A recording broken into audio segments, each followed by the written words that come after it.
Paalala po lamang, ang impormasyong aming ibabahagi ay para sa layuning pang-impormasyon lamang at hindi opisyal na payo ukol sa tulong at regulasyon na kung saan mang seksyon ng gobyerno, Pilipinas man o Japan.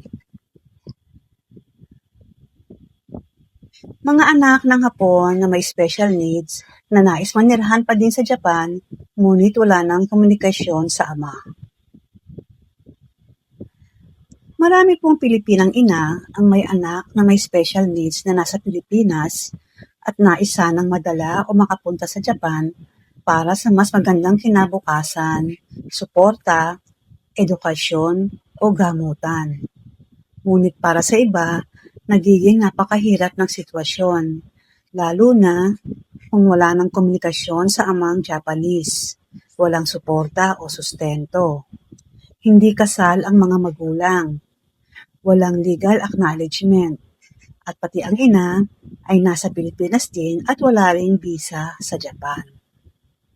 Para sa mga batang may autism, ADHD, developmental delay, intellectual disability, physical disability, o iba pang kondisyon, mas mabigat ang hamon dahil kailangan nila ng tuloy-tuloy na therapy, medical support, special education, at emotional stability kasama ang kanilang magulang.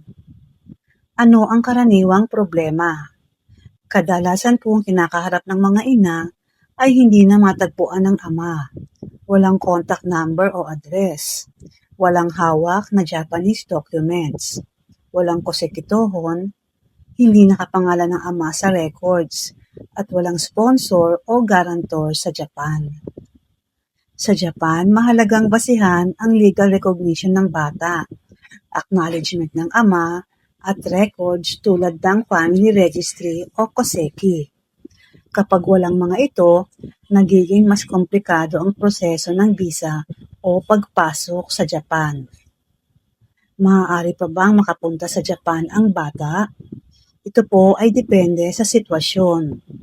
Kung noon ay nakilala ng ama ang bata, may records o ebidensya, o may dating communication na suporta, maaari pa ring magkaroon ng pag-asa para sa future applications tulad ng child-related visa, long-term resident considerations, o ibang family-related applications sa Japan.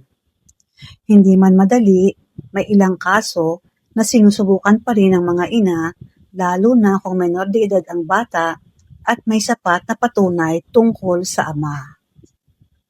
Paano kung wala ng communication ang Japanese father? Hindi po ibig sabihin ito na wala ng pag-asa. May ilang ina at Japanese Filipino children, JFC, na humihingi ng legal advice, lumalapit sa embahada, kumukonsulta sa immigration specialist, o dumadaan sa family court assistance.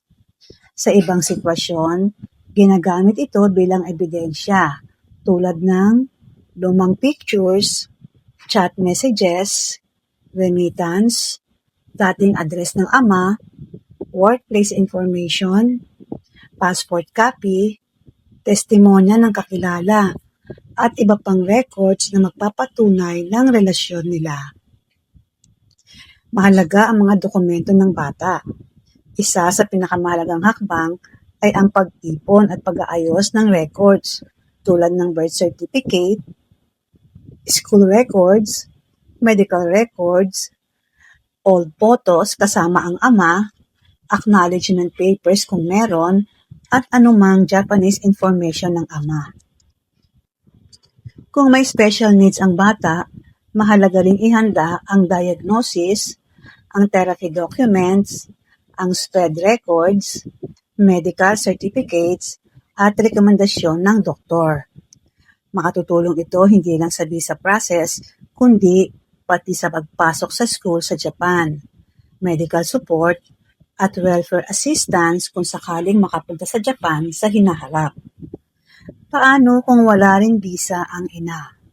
Mas nagiging mahirap ang sitwasyon kung nasa Pilipinas din ang ina at walang legal status sa Japan or walang sponsor. Hindi kasi automatic na makakapasok sa Japan kahit Japanese ang ama ng bata. Kadalasan ay kailangan pa rin ng legal documents, ng proof of relationships, acknowledgement, at minsan ay court procedures o DNA evidence depende sa kaso. May pag-asa pa rin ba ito? Oo, lalo na kung menor de edad pa ang bata, may sapat na ebidensya tungkol sa ama at maipakikita ang tunay na relasyon nila. May ilang inalin na nagsisimula muna sa pagkuha ng legal consultation, paglapit sa Japanese Embassy, paghahanap sa ama, o pag-aayos muna ng records habang nasa Pilipinas pa lamang. Mahalaga ang tamang proseso dahil desperado ang ibang magulang, may ilan ding naloloko ng fixer, ng fake guarantor at illegal processing. Kaya mahalagang dumaan sa legal na proseso. Kumonsulta sa totoong abogado o immigration expert. At huwag basta magbibigay ng pera sa hindi sigurado. Isang mabigat na laban ng maraming ina para sa maraming Pilipinang ina, hindi lang simpleng pagpunta sa Japan ang pangarap nila. Ang tunay nilang hangarin ay mabigyan ng mas magandang therapy, edukasyon, medical support, at mas maayos na kinabukasan ang kanilang anak na may special needs.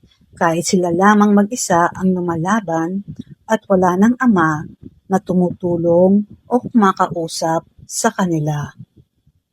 Disclaimer lamang po, ang lahat ng impormasyong ibinahagi ay para sa layuning pang-impormasyon lamang at hindi garantisadong kumpleto o laging updated. Ito ay maaaring magbago ng walang paunang abiso. Ang creator ay hindi mananagot sa anumang direkta o hindi direktang epekto na maaaring magmula sa paggamit o interpretasyon ng impormasyong ito. Sa pangwakas, umaasa po kami na nakatulong ang impormasyong ito bilang gabay. Para sa pinakabagong update at opisyal na detalye, makabubuting i-verify pa rin sa tamang ahensya o autoridad. Marami pong salamat.